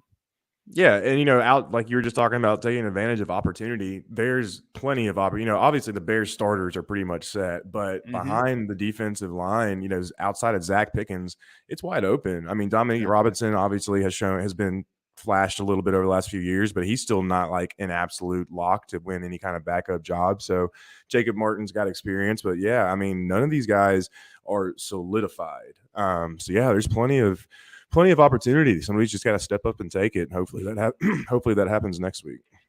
Cool. Well, they're going to be playing next week. The starters are going to be playing. The backups won't have as many reps, and I'm looking forward to the starters playing. Even if I say a quarter, but you know, there's ways to mitigate him not getting hit. But who knows? It's not my choice. But we'll see that. We'll see how they what they decide. Evan, great stuff as always, my man. I appreciate it. Do me a favor though. Let everyone know where they can find you and your work. Yes, you can find me on Twitter /X, whatever you want to call it, at Evan_ATOZ. So that's A2Z. And then you can find us A2Zsports.com. We're ended our hiring cycle for the year, and we've made a lot of awesome additions, and we're breaking into college football this year. So definitely check us out. You'll be glad you did. Good stuff, buddy. I appreciate the time as always, man. Thank you. As always, take it easy. We'll talk soon. All right, buddy. Guys, that's Evan Winter from A2Z Sports. Talking Bears football with me, and give me your thoughts. You know, okay, 90. Who's 93? You guys are awesome. Great viewpoints. Yeah, who's 93? He had a couple of plays where he was in the backfield looking a little disruptive, but it wasn't on a consistent basis, and that's what I want. I want on a consistent basis where, and maybe it's just my mentality. Maybe I'm just a jerk. I don't know. Maybe my expectations are unrealistic. Excuse me. But going in, I want these guys with an attitude that no one can block me. I want them with that attitude that no one can block me. And attitude, you know where you get that confidence from? From practice. You get that from practice. All right, where you start, and it doesn't matter who you have against. Like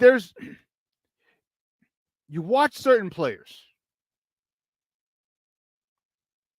and it can be football, basketball, baseball, hockey, soccer.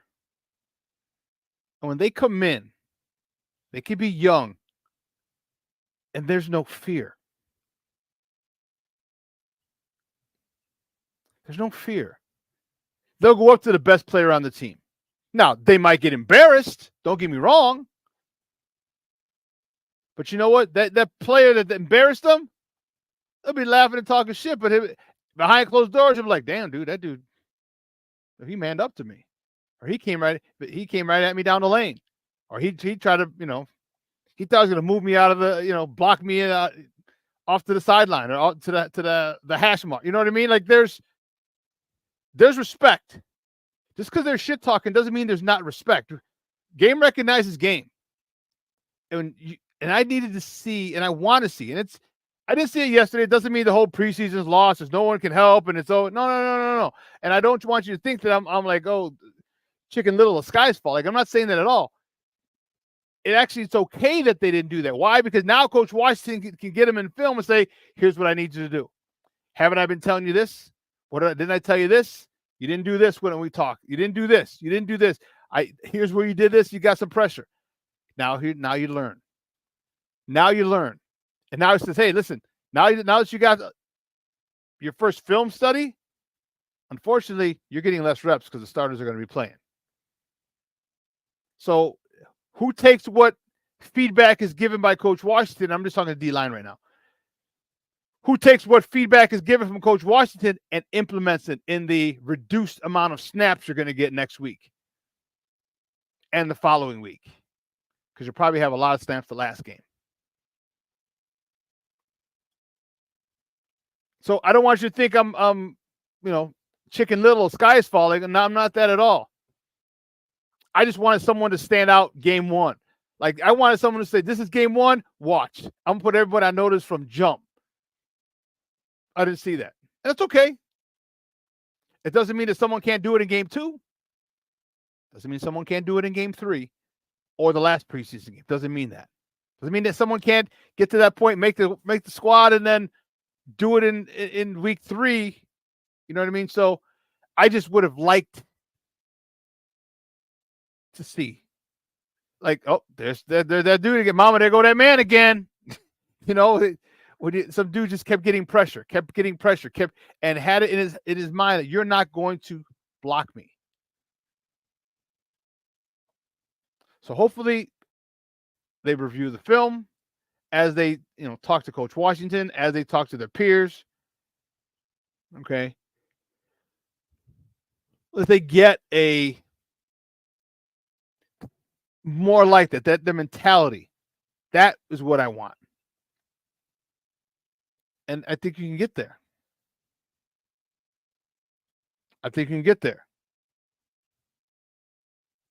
So we'll see. We will see. But it's let's see. Do they have a sack? Let me look at the box score because they'll tell me and I should have put that in the no. That's because it wouldn't have fit. It wouldn't fit in the box score in the top of the morning segment.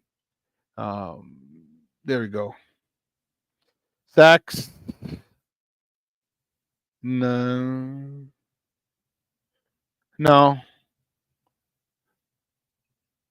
Or maybe that was them for the sack. All right, now I got to go look over here. Yeah, I'm trying to see if he had the sack because you guys are talking about There. We'll look at players. Chicago defense. Brian Cowart had 1 sack. The team had 1 sack. Brian Cowart. 1 sack for 3 yards. Okay. Yeah. Not Byron, excuse me. Yes, barely Simone. My mistake. Yeah. Byron Cowart. He had the 1 sack. Okay. I want more. All right. I want them to play. I talked about it on Wednesday.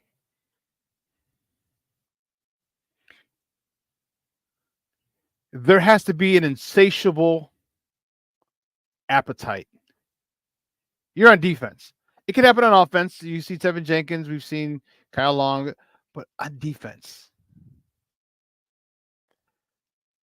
there has to be an insatiable appetite to get to the quarterback. There has to be. And I look at some of these players from the past and you watch them And there are a couple who went in the Hall of Fame yesterday, or who are at the game. They get enshrined tomorrow. Dwight Freeney, Steve McMichael, Julius Peppers. You know, you get some of these guys that they're just relentless in their pursuit of the quarterback. And the violence with which they play is a thing of beauty.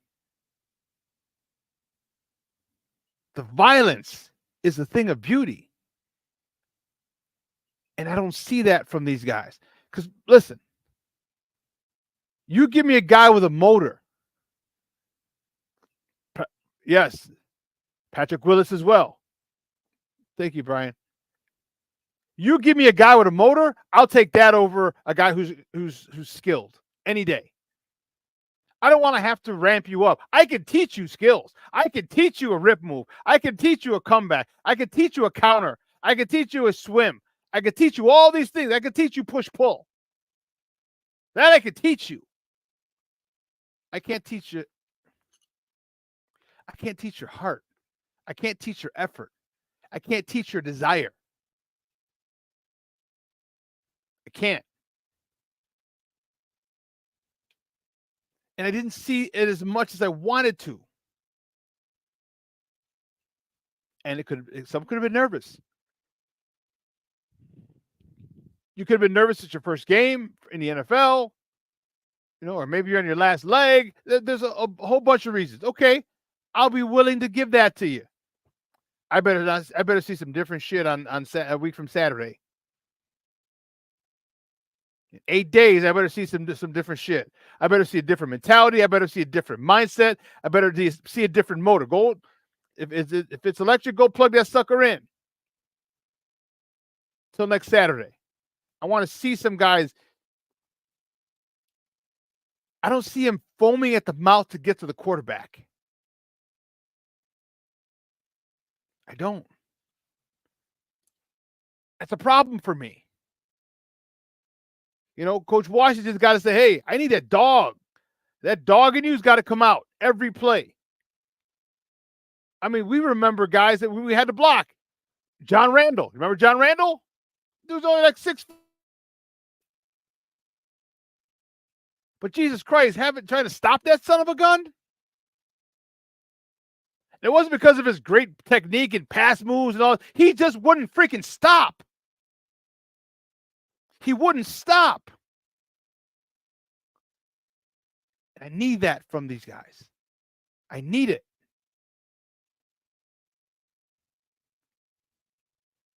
This team needs it. We talked about I have to reel you back in, like, all right, slow down. As opposed to, come on, man, get your ass to the quarterback. So here's where coaching matters. Coach Washington, you've been given a job. Get these guys hungrier. Get these guys playing with no fear.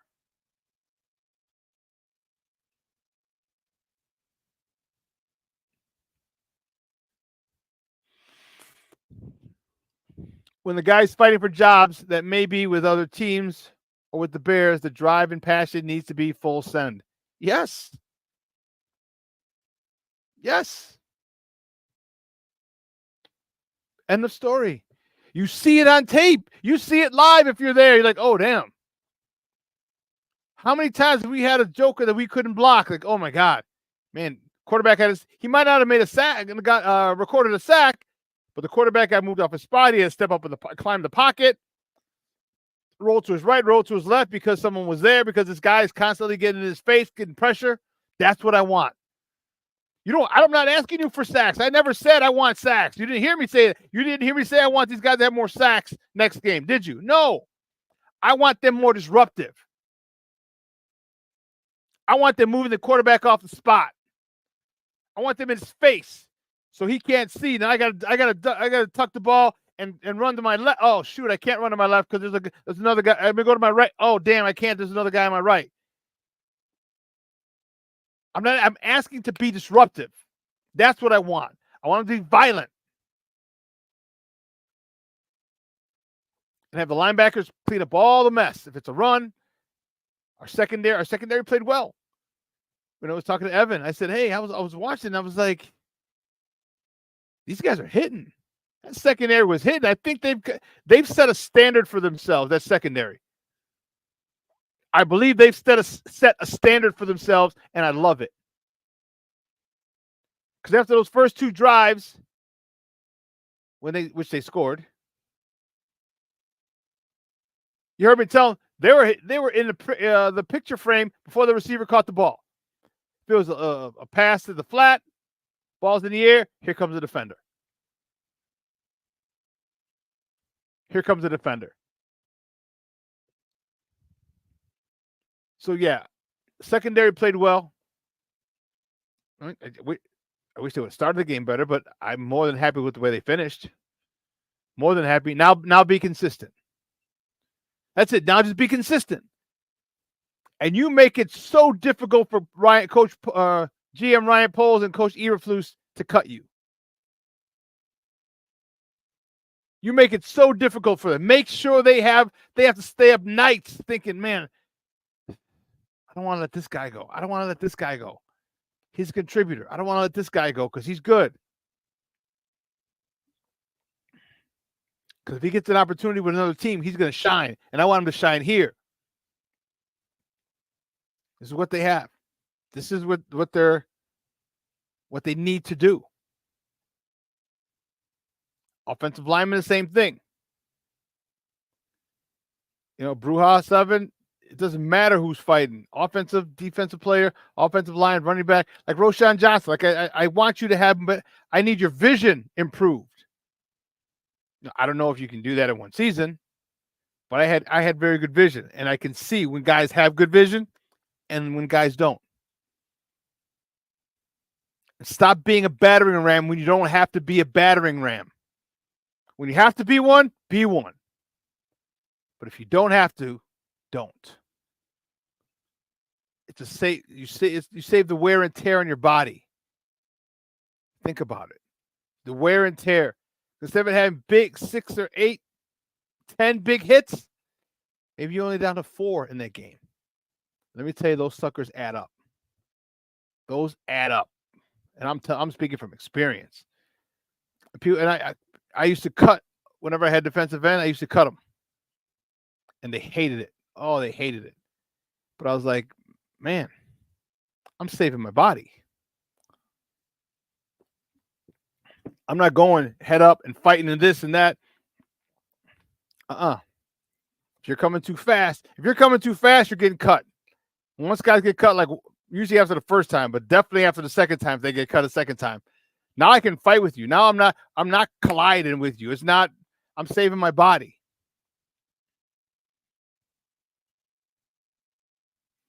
I was excited for yesterday. I was excited. Tons of Chicago represented. I heard that on a couple of different reports. Chicago represented. A lot of people out there drove down I-80, right, into Ohio. Anxious. I don't know if Eberflus called the defense later in the game. I wonder if he gave that to Coach Washington, or if just to get in the rhythm of it. Because I'll tell you what, after that second series where they scored twice, remember they said in the first 4 series there are 3 scores. That defense turned it up a notch. And if you saw, which I thought was great, Caleb's out there cheering his guys. And he doesn't have to. He could just be in the sideline, clapping, but he's into it. And that's good. That's a leader. All right? That's a leader. And word will get back to the quarterback that he was cheering like a fool. All right? He doesn't have to be. He's a starter. But as a team first guy, he understands that my teammates need to know that I'm there for them like they are for me. When they're having success, I'm right there. When I'm having success, they're right there.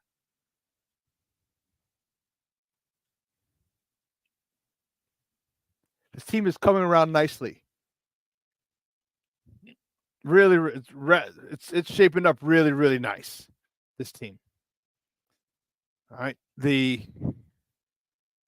Obviously Caleb, his connection with Roma Dunze, hopefully his new connection with DJ Moore and Keenan Allen and Cole Kmet and Joel Everett, DeAndre Swift. But I like what they're doing. And to me, the biggest issue is that line. Settle on the center and the right guard position. Settle on it and go with it. Settle on it and go with it. Because that's screwing us up. That's stopping our first offensive line from getting all the reps possible they can as a unit. That's what that's doing. It's stopping that.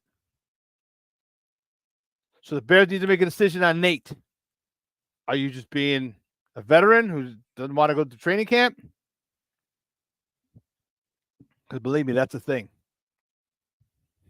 That is a thing. A lot of veterans show up out of shape and they figure they'll get in shape during training camp.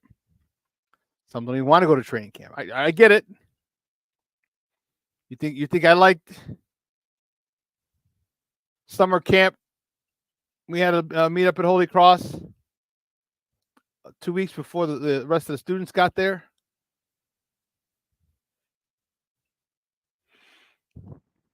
Think I like doing Kings Island? So for those of you who don't know, most of you probably don't. Kings Island is an amusement park in Ohio. My college coach, Coach Duffner, love him, respect him immensely. He's with the Dolphins now. He's one of the linebacker coach, I want to say. But I agree. I digress. Not I agree.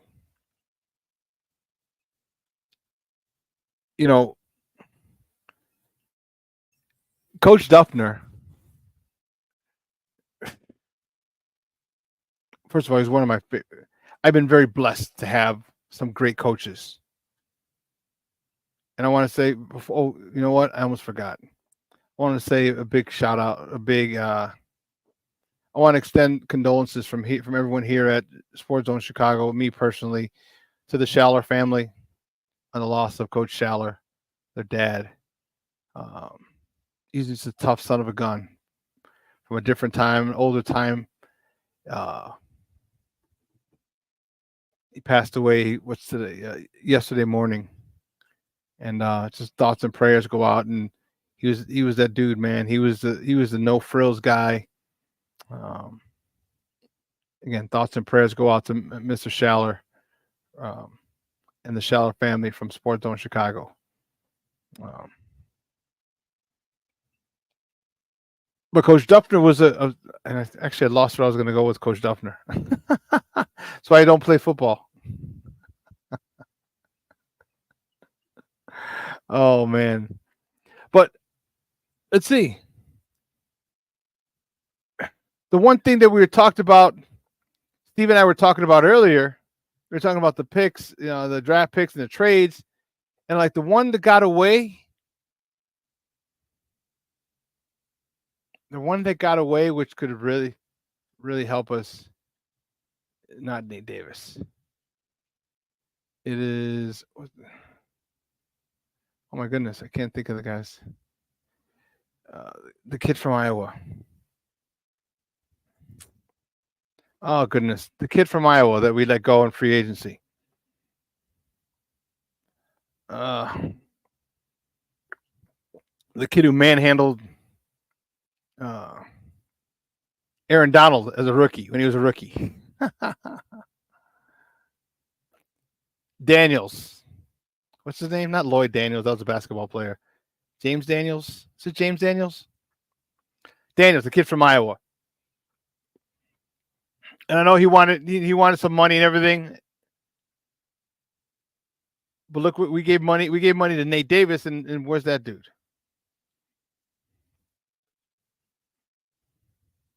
Where's that guy?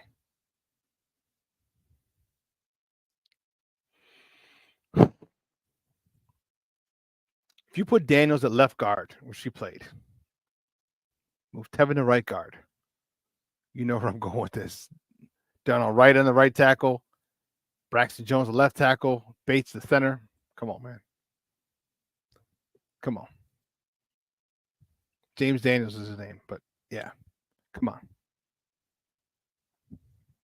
That was one of the only one of the miscues of not bringing him, not re-signing James Daniels. Because he's good. He's good. You have to fortify the offensive line. I think he tried to. He didn't do it on the cheap because he's paying Daniels 3 for $30. 10 years, $10 million. We just got to make sure that O-line is shored up. Make sure they're ready.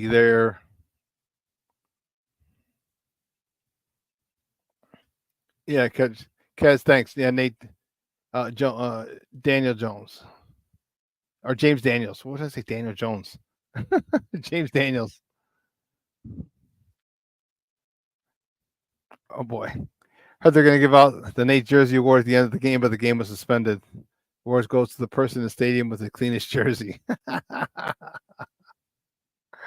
You've been on fire this week, King Booker World. You've been on fire, man.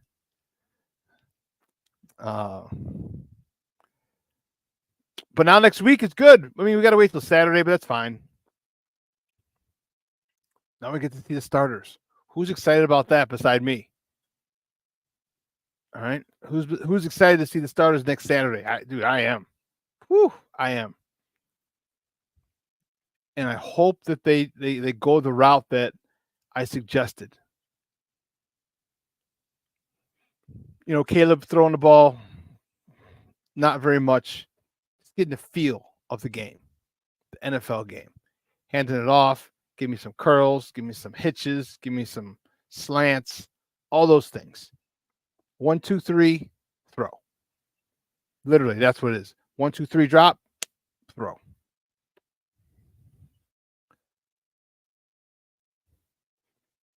See if that style can take him down the field, up and down the field. It's going to be fun. It is going to be fun. Anyone else that you saw that you liked yesterday? Put here in the chat, and we'll talk about them. Because I shouldn't say no one blew me away. I think Brett Ripien did a hell of a job yesterday.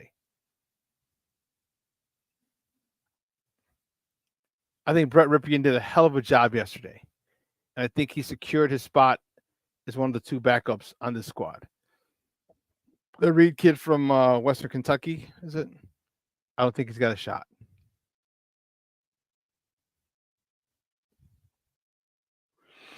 So, yeah, those quarterbacks I like.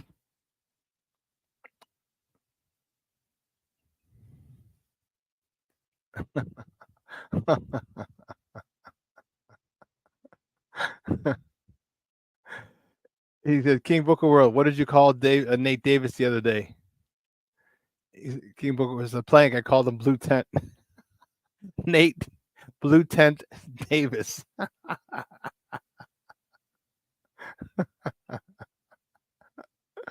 Oh, man. Hicks, DB, he had a nice game as well. I did see that. Yes. Yes. Hicks had a good game as well. That was nice to see. What's the Mr. Simone Biles? He should be back tomorrow, or he should be back sometime today, practicing tomorrow. See him get in the mix. All right, get some of that popping going. So anyway, all in all, happy Bears football is back. Happy that football is back. If you have the NFL Network, man, you can check all the preseason games you want. They're played at night. Let's do it. Listen, 2 hours is come and gone. Oh my God, I want to thank my guests. All right, Emilio Bucks from the Plunked podcast, talking White Sox, Chicago baseball, and then we broke it into a little bit of the Olympic talk. So I want to thank my man Emilio Bucks for coming on doing that. And then Evan Winter from A to Z Sports came on talking Bears with your guy. Yeah. Great stuff. Great stuff. So listen, for everyone here at Sports Zone Chicago, Elliot Baez, our executive producer, Clarence Council, our social media guide, and Maya Kai, my co-host in absentia. I'm your boy, the SuperBack, Shawn Sierra. Guys, have a phenomenal day. Have a phenomenal weekend. Okay, the weekend is here, baby. All right, do something fun. Do something with your family, friends, loved ones. Even if you just get together, watch a movie or grab a bite, something. Do something with your family and your friends and or your loved ones. All right. Keep making memories because soon that's all you're going to have from these people. All right. So I got to get out of here. I got to go pick up the warden. She went to CrossFit and got to scoop her up. All right, folks. For everyone here, sports owners, I appreciate the love and the support. So from here on, guys, have a phenomenal weekend. It's going to be fun. I have a couple things to do this weekend, so looking forward to it myself. So again, for everyone here at Sports Zone Chicago, I'm your boy, the SuperBack, Shawn Sierra. Have a phenomenal weekend. Jeremiah, good morning, Papa. Armandito, Dito, good morning, Papa. Thank you for tuning in and watching. I appreciate it. So for everyone here, your boy is out.